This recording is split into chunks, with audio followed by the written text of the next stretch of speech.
사랑하는 식구 여러분, 안녕하세요. 오늘은 목회 강좌 시리즈 가운데 일곱 번째 해당되는 시간으로서 당신은 어떤 목회를 하고 있습니까? 라는 제목 아래 소제목으로 나의 목회는 청년을 양육하는데 중점을 두는 목회이다 라는 내용으로 말씀을 드려보도록 하겠습니다. 오늘 제가 드리는 말씀은 지난 시간에도 말씀을 드렸던 것처럼 당신은 어떤 목회를 하고 있습니까? 라는 내용입니다. 이것은 제가 우리 교회에 들어와서 50년 동안 신앙생활을 한 것과 목회를 근 40년간 이상 하면서 제가 경험하고 체휼했던 내용을 중심으로 참 부모님의 말씀과 더불어 간증하는 시간을 가져보도록 하겠습니다. 네, 지금까지 드린 말씀을 정리해 보면 첫째로 나의 목회는 기도와 정성의 목회이다. 나의 목회는 1대1 심정 접촉의 목회이다. 나의 목회는 주는 목회다. 나의 목회는 반목회다. 나의 목회는 전도의 목회다. 나의 목회는 준비의 목회이다. 나의 목회는 모심과 효정의 목회이다. 나의 목회는 팔로업 목회이다.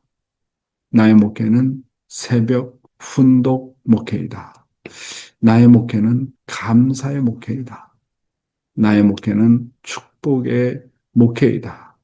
그리고 오늘은 나의 목회는 청년을 양육하는 데 중점을 두는 목회다. 그런 내용이 되겠습니다. 먼저 참 아버님의 말씀을 한번 보도록 하겠습니다.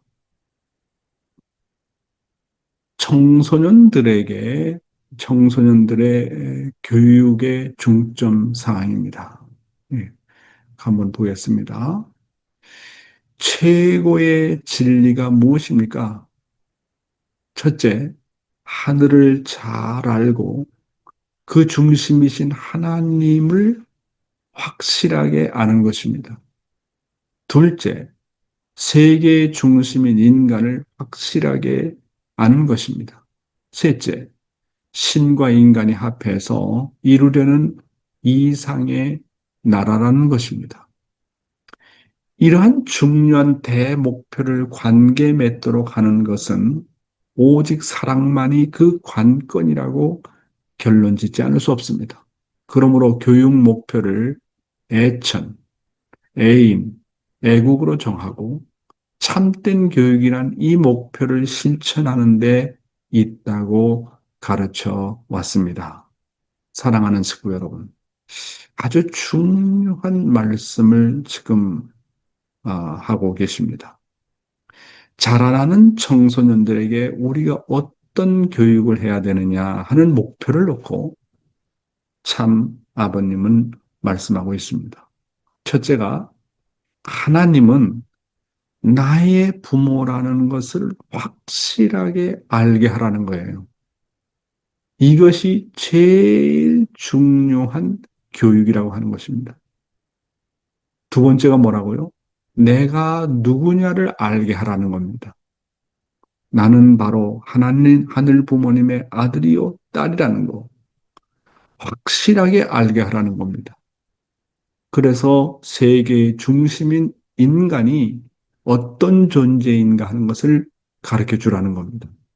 셋째가 사탄의 주권과 나라를 청산하고 하늘나라를 찾아 세워야 하는 것을 청소년들에게 확실하게 가르쳐 주라고 하는 것입니다. 따라서 교육의 목표가 애천, 하늘을 사랑하고 애인, 사람을 사랑하고 그 다음에 애국입니다. 나라를 사랑하는 것을 가르쳐라. 여기서 애국이라는 것은 기존에 있었던 나라를 가리키는 것이 아니라 하늘나라를 말씀하고 있습니다. 그 다음에 계속해서 읽어보겠습니다. 부모라면 누구나 자식에게 너는 나라를 위해서 나라의 위대한 인물이 되어야 된다라고 가르칩니다. 세계가 눈앞에 다가오는데 너는 나라의 인물이 되라고 가르치는 시대는 이미 지나갔습니다. 이제는 너는 세계적인 인물이 되어야 해라고 교육해야 됩니다. 세계와 더불어 살라. 여러분의 심리가 어떤지 선생님이 알기 때문에 이렇게 결론을 지어서 이야기하는 것입니다. 두 번째로 청소년들에게 교육의 중점 사항은 분명한 비전을 심어주는 것입니다. 자, 그럼 어떤 비전이냐 하는 것입니다. 우리는 자라나는 청소년들에게 부모로서 그리고 스승으로서 분명한 비전을 심어 주어야 한다고 하는 것입니다. 성서에는요, 비전이 없는 백성은 망한다고 했습니다. 우리 청소년들에게 가르쳐 줘야 될 비전 중에 가장 중요한 것은 세계에 대한 비전입니다. 그것은 바로 너는 세계적인 인물이 되어야 된다. 세계와 더불어 살라라고 하는 것입니다. 여러분, 하나님과 참 부모님의 구원과는 전 인류 구원입니다. 즉, 전체 구원입니다. 한 사람도 빠짐없는 전체 구원입니다. 우리도 이와 같은 개념과 목표를 가지고 나가야 된다라고 하는 것입니다.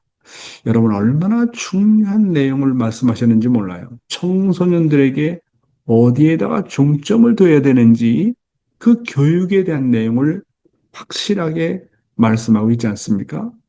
다음 내용입니다.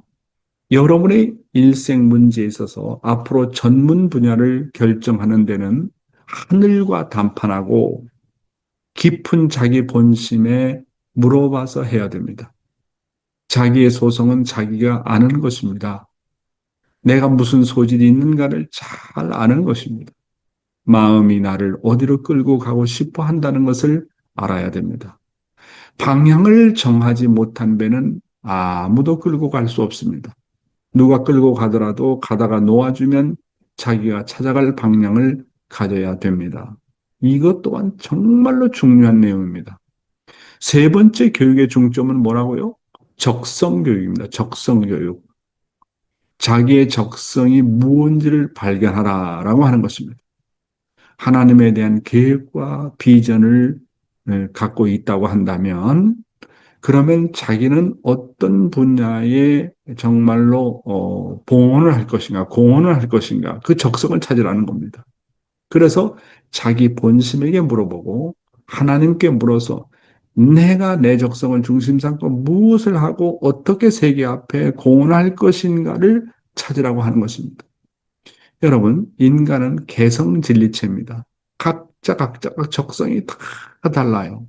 어떤 사람은 음악을 좋아하고, 어떤 사람은 미술을 좋아하고, 어떤 사람은 컴퓨터를 좋아하고, 어떤 사람은 수학을 좋아하고, 정말 다 다른 뭡니까? 적성을 갖고 있어요.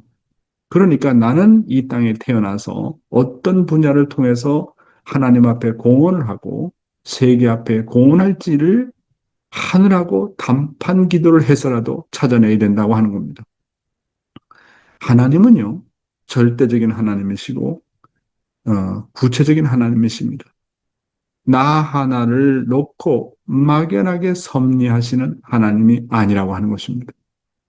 참아버님의 말씀에 의하면 통일교인으로서 정상적으로 자란 2세라고 한다면 18세에서부터 24세까지 확실한 진로를 찾을 수 있다고 하셨습니다. 만약 그것을 제대로 찾지 못했다면 부모로부터 정상적인 교육을 못 받았거나 본인이 신앙생활을 제대로 못했기 때문이라고 지적하셨습니다. 야, 정말 아버님이 우리 청소년들이 나아야 될 길을 놓고 이렇게 분명하게 말씀을 해 주셨습니다. 계속 읽어보겠습니다. 소년시대, 소녀시대가 중요한 때입니다. 이때에 결심한 것이 여러분 일생의 모든 문제가 좌우됩니다. 지금 결심한 걸 가지고 40년, 50년, 60년 동안 붙들고 밤이나 낮이나 밥을 먹으나 쉬나 자나 깨나 총 주력을 해 나간다면 그 사람은 세계적인 인물이 될 것입니다. 소년시대에 결심한 것을 가지고 일생 동안 어떠한 어려움이 있더라도 자식이 배반하고 부모가 반대하고 나라가 반대하고 전 세계가 배반하고 하나님이 차버려도 가야 됩니다. 그렇게 해서 나가게 되면 세계적인 인물로 등장하는 겁니다. 그렇기 때문에 여러분만 한 소녀 시대가 참 귀합니다. 사랑하는 식구 여러분, 하나님이 소원하시는 자기의 적성을 찾고 노력을 하면 반드시 누구나 다 세계적인 인물이 된다고 하는 것입니다. 누가 반대하더라도 자기가 결심한 내용과 목표를 반드시 달성하라. 그런 격려의 말씀입니다. 청소년 때 그런 의지가 없다고 한다면, 그런 비전이 없다고 한다면, 그런 뜻이 없다고 한다면, 절대로 남을 시중을 두는, 그렇게 된다고 한다면, 그저 남의 시중을 두는 종노릇만 하게 된다고 하는 것입니다. 그래서 신앙은 언제나 도전이고 극복입니다. 하나님이 살아계신 한 우리가 도전을 해야 됩니다. 도전을 해서 거기에 시련이 있고 시험이 있고 문제가 있다 하더라도 그것을 극복할 줄 알아야 되는 것입니다. 하나님께서 살아서 역사하시는 한 우리는 어떤 문제도 다 극복해 나갈 수 있다. 그렇게 말씀을 드릴 수 있겠습니다. 계속 읽어보겠습니다. 자녀 교육을 잘해야 되는 것은 물론이고 축복을 빨리 받게 해야 됩니다. 여러분, 여기 이 내용 대단히 다시 한번 읽어볼게요. 자녀 교육을 잘해야 되는 건 물론이고 축복을 빨리 받게 해야 됩니다. 여러분 가정의 3대가 축복을 받으면 얽어맬 수 있습니다. 여러분이 죽기 전에 3대가 축복을 받아야 됩니다. 그래서 넘어가야 됩니다. 와, 이거 진짜 놀라운 말씀 아닙니까? 이스라엘 민족도 아담 가정, 노아 가정, 아브라함 가정, 이 세 가정을 중심 삼고 전부 연결된 것과 마찬가지로 여러분도 3대 기준을 연결시켜야 합니다. 이야, 중요한 말씀이네요. 그러니까 성장 기간에 우선 순결 교육을 잘 시켜야 되고요. 그 다음에 자유성의 교육에 대해서 절대성의 교육을 해야 됩니다. 여러분, 지금 세상은 자유성, 프리섹스가 지금 문제가 되고 있잖아요. 이 프리섹스에 반대해서 이 절대성의 교육이 얼마나 중요한지를 잘 교육하라고 하는 것입니다. 그래서 16살, 17살 때가 되면 약혼하고 축복을 시키라는 게 아버님 말씀이었어요. 그래서 여러분이 죽기 전에 3대가 축복을 받아야 된다는 거예요. 다른 얘기로 하면 여러분 막내 아들, 막내 손자가 축복을 받는 것을 보고 영광의 왕관을 쓰고 죽어야 된단 말이에요. 그래서 여러분이 3대 하나님이 되라고 하는 거예요. 3대 하나님이 되려면 어떻게 하라고요? 3대가 다 축복을 받아야 돼요. 아브라함 가정처럼 하나님이 우리 가정에 3대에 머물게 하면서 그 축복은 우리 가문에 영원히 머물게 된다고 하는 것입니다. 그런데 제2대째가 언제나 제일 어려워요. 이 장성기를 잘 넘어가야 돼요. 부모는 어떻게든지 뭐 축복을 받았습니다. 근데 2세들이 말 안 듣잖아요. 자기 멋대로 하잖아요. 참 이게 골치 아픈 일이라고. 그래서 1대 하나님은 됐는데 2대 하나님이 안 되는 거예요. 2대 하나님이 안 되면 3대 하나님도 안 되잖아요. 그러니까 우리 지금 축복가정들 2세들이 다 문제가 되잖아요. 문제가 된다 할지라도 포기하면 안 됩니다. 계속 기도하고 정성 들여가지고 언젠가는 정말 내 아들이 딸이 영적으로부터 어떤 뭡니까? 경험을 해가지고 하늘 품으로 돌아올 수 있도록 해야 됩니다. 세상 결혼을 한 또 2세도 많잖아요. 그런 사람을 다시 설득시켜가지고 축복을 받게 하고 용서를 받게 하고 새로운 출발을 시켜야 됩니다. 그래서 제2대의 하나님을 만들어야 돼요. 제2대의 하나님. 문제가 됐더라도 다시 그것을 성주를 먹이고 교육을 해서 해야 되잖아요. 포기하면 안 됩니다. 그래가지고 또 3대째 하나님을 만들어야 돼요. 그러면 모든 손자나 손녀들이 다 축복을 받을 수 있도록 해야 돼요. 그 막내 손자까지 축복을 받고 이 지상에서 나는 다 이루었다, 다 이루었다, 다 이뤘다 하는 기준을 가지고 나가야 되는 겁니다. 그래서 아브라함 가정이 그 모델을 보여줬잖아요. 하나님께서 나는 아브라함의 하나님, 이삭의 하나님, 야곱의 하나님이다 하는 것처럼 3대 하나님이 될 수 있도록 그렇게 되면 하나님이 우리 가정에 머무는 겁니다. 영원히 머무시는 거예요. 3대가 축복받으면 우리 가정에 영원히 머무는 거예요. 그러면 막내 손자가 축복을 받는 데까지 내가 살아있어야 된다. 그 말은 3대 하나님이 되려면 계산을 해보니까요. 이 자녀들이 일찍 축복을 받아야 돼요. 일찍. 자녀를 늦게 낳으면 늦게 낳을수록 3대가 축복받는 걸 보지 못하고 연계에 갈 수도 있잖아요. 참, 그러니까 문제잖아요. 자, 그러면 우리 이제 7번째 손녀딸이 태어났습니다. 지금 1살이잖아요. 그럼 이 손녀딸이 이제 20살 때 축복을 받는다고 생각하면 내가 올해 이제 68세거든. 그러면 78세, 88세까지 살아야 돼. 어떤 일이 있더라도. 또 그 위에 태어나는 사람이 있다. 그럼 90세 이상까지 살아야 된다는 얘기 아닙니까? 이렇게 지상에서 삼수를 중심 삼고 정착을 합니다. 그러니까 지금의 때는 모든 사람을 다 구원하는 시대이기 때문에 자녀가 뜻과 멀어져 있다. 원리를 모른다 할지라도 부모가 끊임없이 기도하고 정성 들이면요. 그 자녀에게 기회가 와요. 자기도 모르게 정말 청평수련 가고 싶다든지 자기도 모르게 어떤 문제에 부딪혀가지고 부모하고 상담한다든지 청평 갈 수 있는 기회가 생긴다니까요. 이제 그런 것은 부모의 끊임없는 기도와 정성이 중요합니다. 그래야 영계가 바라볼 때 그 아들, 딸을 직접적으로 뭡니까? 주관할 수 있는 어떤 계기를 만들 수 있는 기회가 된다. 이렇게 보게 되겠습니다. 그래서요, 저는 방금 말씀드렸지만은 저의 목회는 미래 지도자 양성의 목회에다가 중점을 뒀습니다. 여러분 단체에 누구를 대신자로 기르고 있는가? 없다면 당신은 통일가의 미래를 사랑하지 않는 사람이다. 아버님 그런 말씀을 했습니다. 그러니까 자기가 정말 어떤 책임을 맡고 나간다고 한다면 자기의 책임 분담을 완수하는 것도 중요하지만은 누가 나를 대신해서 상속받을 수 있는 대신자가 있는가? 그 대신자를 길러야 돼요. 그러니까 미래 지도자의 양성에 중점을 둬야 된다. 어머님도 이제 3대권을 중심 삼고 정말 중점을 두지 않습니까? 신출 신웅님을 중심 삼고 지금 어머님께서 직접적으로 교육하고 계시지 않습니까? 그렇다고요. 그 다음에요. 미래 지도자 양성을 놓고 관심을 가지는 지도자는 그 사람 마음속에 비전과 희망이 언제나 꿈틀거립니다.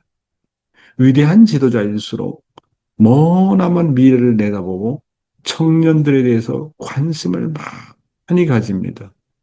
응? 나를 위해서 죽을 수 있는 후배를 3사람 이상 만들어 놓지 않는 사람은 인생을 성공한 사람이라고 볼 수가 없습니다. 그러니까 젊은 믿음의 자녀들을 많이 길러가지고 후배를 양성을 해야 돼요. 후배를. 그렇잖아요. 네. 그 다음에 신앙의 노정은 사유기대를 적용하는 생활을 해야 됩니다. 그렇잖아요.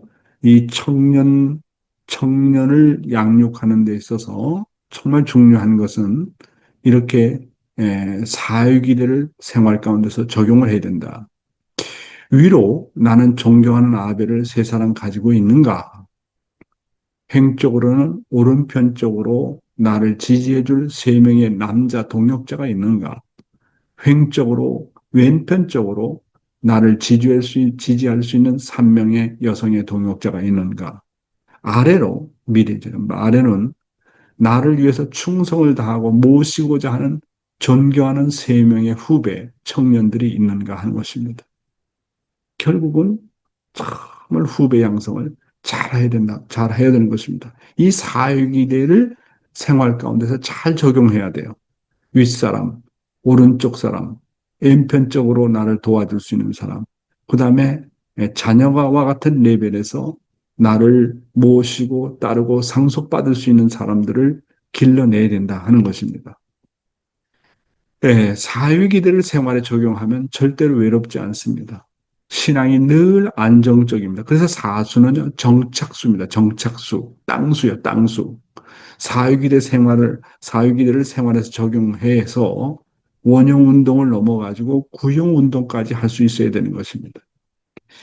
저는, 제가 아시아나 미국이나 오세안에 있었을 때 2세들 지도자와 교육을 걸어놓고 정말 제 시간의 절반 이상을 투입한 것 같아요. 네. 계속 끊임없는 2세 교육을 해왔습니다. 청년들에게 꿈을 심어줘야 됩니다. 미래를 심어줘야 됩니다. 미래 지도자들에게 세계가 무대라는 것을 가르쳐 줄 수 있어야 됩니다. 그래서 오늘 여러분에게 나의 목회는 청년을 양육하는데 중점을 두는 목회다. 그런 내용을 가지고 말씀을 드렸습니다. 감사합니다.